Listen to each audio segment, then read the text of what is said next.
ও আম্মা, আপনি কাবাবটা খাচ্ছেন? কেমন হয়েছে মা? আমরা তো রোজা আছি, আমরা তো বুঝতে পারছি না। মজা হয়েছে মা? তুমি এক পিস খেয়েছো, এখন আর একটা খাচ্ছ? আমার মা কাবাব খাচ্ছে। আলু দিব? ওই যে ওইটা খেয়ে নাও, ওটা শেষ করো, এটা এটা এটা শেষ করো। তোমার ভালো লেগেছে চিকেন কাবাব? আচ্ছা, আরও দিব, তুমি খাও।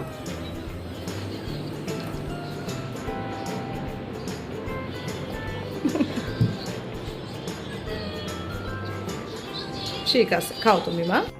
আসসালামু আলাইকুম, ওয়েলকাম টু আওয়ার ভিডিও। আমার হাতে কি দেখতেই পাচ্ছেন, বুঝতে পারবেন না যে কি, আমি বলে দিই। এটা হচ্ছে কাবাব, চিকেন চাপলি কাবাব। আজকে এটা ইফতারিতে বানিয়েছি, আর কিছুক্ষণ পরে ইফতারির সময়। তো আজকে কাবাব বানিয়েছি, মেয়ের পছন্দের কয়েকটা আইটেম বানিয়েছি।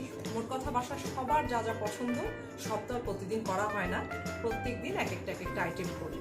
তো আজকে যে আইটেমগুলো করেছি সেগুলো নিয়ে ভিডিও থাকছে। চলুন তাহলে শুরু করে দিই এখান থেকে ভিডিও।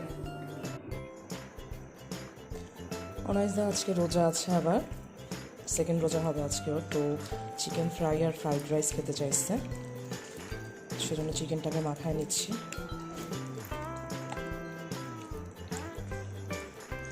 মাখিয়ে রাখবো। ফ্রাইড রাইসের জন্য এই যে একটা প্যানে বাটার দিয়ে দিব, আরও কিছুটা দিতে হবে। বাটার দিলে ফ্রাইড রাইসের স্বাদটা ভালো আসে। বাটার গলে গেলে এর মধ্যে এখন একটু রসুন আর আদা কুচি দিয়ে দিব। রসুন আর আদা কুচিটা হচ্ছে চাইনিজ খাবারের একটা এক্সট্রা ফ্লেভার নিয়ে আসে। এটাই আমার কাছে মনে হয় মেইন ইনগ্রিডিয়েন্ট। এটার যে একটা ফ্লেভার আসে, মানে অয়েলের উপরে যখন এটাকে বাটার বা অয়েলে যখন এটাকে ফ্রাই করা হয়, ফুডটাকে আরও বেশি ডিলিশিয়াস করে। হালকা খুব অল্প একটু নেড়ে নিব কিছুক্ষণ, হালকা করে ভেজে নিয়ে। চাইনিজ খাবার যেটাই রান্না করেন না কেন, সবসময় এটাকে হাই হিটেই ভাজতে হবে, হাই হিটে ফ্রাই করতে হবে। যাই হোক, এখানে আদা আর রসুনটা ফ্রাই হয়ে গেছে। এবার আস্তে আস্তে এর মধ্যে অন্যান্য ইনগ্রিডিয়েন্টস দিয়ে দিব। যেমন দিয়ে দিব হচ্ছে পেঁয়াজগুলো আমি যেভাবে তুলে রাখছিলাম।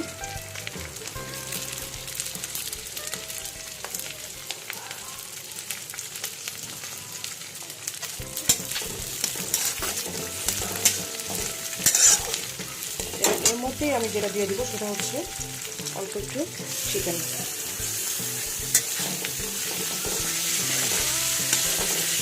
এটা আসলে চিকেন এগ ফ্রাইড রাইস হবে, প্রন আর ইউজ করলাম না।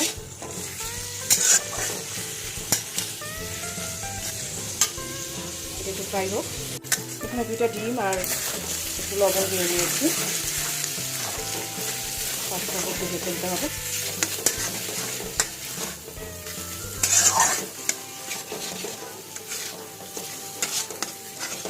অনেকটা খুব পছন্দ করে ফ্রাইড রাইসটা, pulao, fried rice, roast, chicken fry, এগুলো খুব পছন্দ করে। সে তেমনি কোনো কিছু খায় না, খাওয়া দাওয়ার ব্যাপারে খুবই অনীহা। তো যেহেতু এগুলো পছন্দ করে, তাই ও যেদিন রোজা রাখছে ওর পছন্দ অনুযায়ী আমি রান্নাগুলো করছি, সেটাও খেতে ভালোবাসা, অন্তত ও ইফতারের পরে খেতে পারবে। এখন আমি আগে থেকে সিদ্ধ করে রাখা রাইসটা দিয়ে দিই। ফ্রাইড রাইসটা একটু ঝরঝরা করে, মানে অল্প, পুরো মানে রান্না করে ফেলার দরকার নাই। ওটা তো রাইসটা পুরো কুক করা যাবে না, যাতে ঝরঝরা থাকে, কারণ তেলের পরে এমনি আর একটু কুক হবে। এখন এক এক করে এর মধ্যে বাকি ইনগ্রিডিয়েন্টসগুলো দিয়ে দিই। সয়া সস, তারপরে হচ্ছে গোলমরিচের গুঁড়া,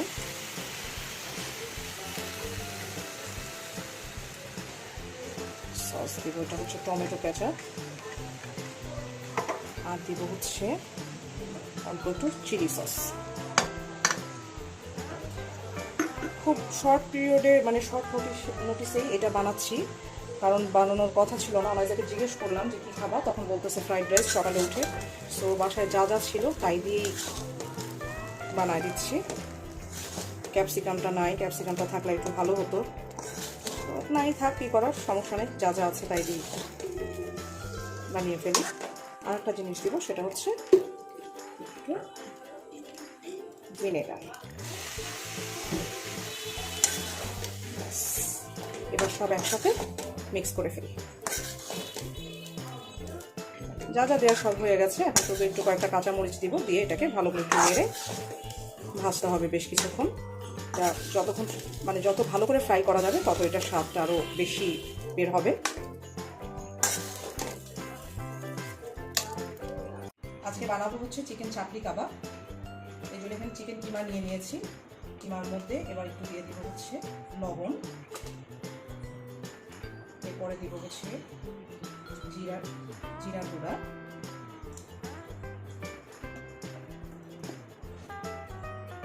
ধনিয়া গুঁড়া, তারপর হচ্ছে কাঁচামরিচ কুচি, টমেটো কুচি। কি হচ্ছে? চিকেন চাপলি কাবাব। এটা হচ্ছে গোলমরিচ গুঁড়া, চিকেন চাপ আর কি, তাওয়ায় ভাজতে হবে। হ্যাঁ, তাওয়ায় ভাজতে হবে। এরপরে দিয়ে দেবো হচ্ছে একটু পেঁয়াজ কুচি। দেখি মা, তারপরে দিয়ে দেবো একটু কর্নফ্লাওয়ার, পরিমাণ করে আমি নিয়ে নিয়েছিলাম, একটু বেসন,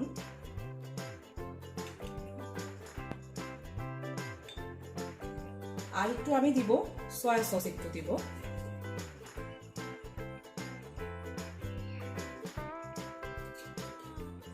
সব শেষে একটা ডিম।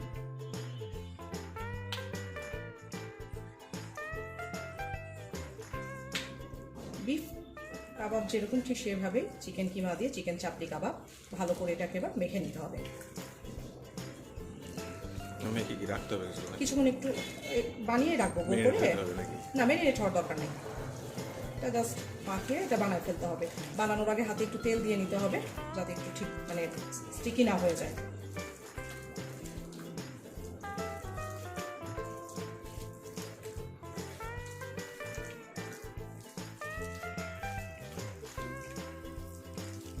ঝালটা আপনারা যে যেরকম সেভাবে দিতে পারেন, কিন্তু আমি কম দিব, যেহেতু 2 মেয়ে খাবে আর এর মধ্যে গোলমরিচের গুঁড়া অলরেডি পড়ছে, সো ঝাল একটু থাকবেই। কাবাবটা এখন বানিয়ে ফেলবো মানে ভেজে ফেলবো। একটু মাখিয়ে কিছুক্ষণ রেখে দিয়েছিলাম, জাস্ট এরকম নিয়ে চ্যাপটা করে করে গরম তেলের মধ্যে দিয়ে দিই। কাবাব জিনিসটাই কিন্তু খুব মজা, তাই না? আমার তো বেশ ভালো লাগে, আমাদের বাসার সবাই খুব পছন্দ করে। আর যেসব কাবাবগুলো একটু ঝটপট হয় আমি সবসময় চেষ্টা করি সেই কাবাবগুলোই করা।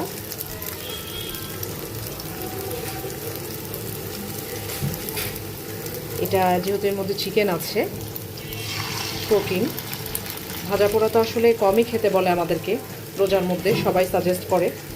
তো ওই অল্প কিছু ভাজা পোড়ার মধ্যে সেটা যদি শরীরের জন্য একটু ভালো হয় সেটাই করি আমি সব সময়। প্রথম রোজাটা আসলে না ট্র্যাডিশনাল ইফতার ছাড়া আসলে ভালো লাগে না।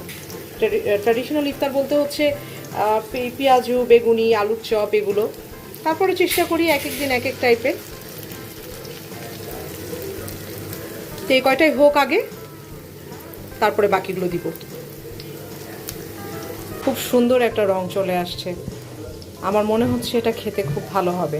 জানি না, আগে খাবো তারপরে দেখতে হবে, বাট দেখতে এত সুন্দর লাগছে মনে হচ্ছে যে খুব ভালোই হবে। এটা আমি মাঝারি আছে কিন্তু কুক করছি, কারণ না হলে ভিতরে মাংসটা মানে সিদ্ধ হবে না, মাংসটা ভালো করে কুক হবে না। উপরে দেখা যাবে 2 সাইড ও 2 পাশ মানে পুরো একদম হয়ে বসে আছে, দেখে মনে হচ্ছে হয়ে গেছে, কিন্তু ভিতরে কাঁচা থাকবে, সেজন্য হালকা আছে। কাবাব আইটেমগুলো এভাবেই করতে হয়, যাতে ভিতরে যেগুলো মাংস কাবাব যাতে মাংসটা সিদ্ধ হয় এবং ভালো করে কুক হয়ে যায়। কাবাবগুলো হয়ে গেছে এখন, হ্যাঁ হয়ে গেছে। এখন উঠিয়ে নিব। খুবই অল্প তেলে ভেজেছি যাতে তেল চিটচিটা ভাবটা না থাকে।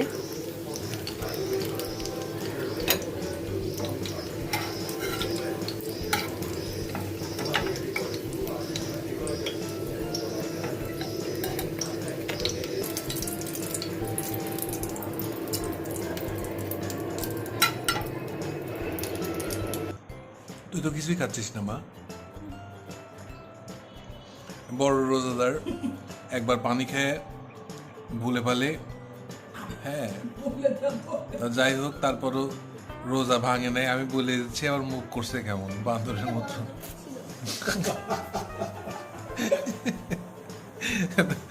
সমস্যা কি? তুই তো ভুলে পানি খাইছিস, মা রোজা হবে। আমরাও ছোটবেলা অনেক খাইতাম মা, আমরা ছোটবেলা অনেক খাইতাম। তুমি তো আর ইচ্ছা করে খাও নাই, তাই না? ইন্টেনশনালি তো খাও নাই। খেলতে খেলতে কি গেম খেলতে খেলতে ভুলে গেছিলি? খা খা, এখন খা। আর এটা খালি শসা খাচ্ছে।